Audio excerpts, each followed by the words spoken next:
Hello everyone, in today's video I'm gonna show you how to install Bing and properly use Microsoft Rewards.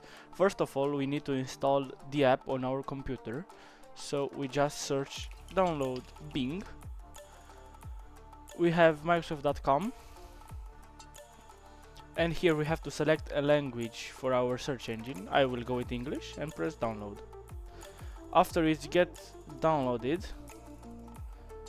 you just play it.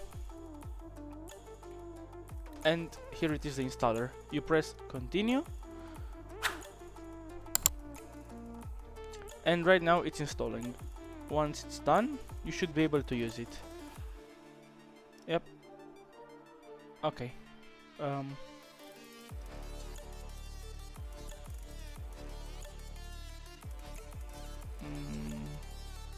Yeah, I guess you can enable some extensions.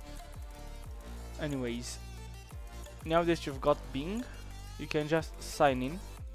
Sign with personal account or work/school account, whichever you want. You just get sign in and then you have the Microsoft Rewards tab right here.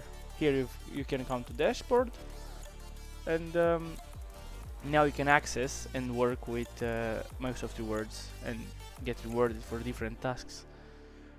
I hope this tutorial was helpful and I hope I helped you. Have a good one.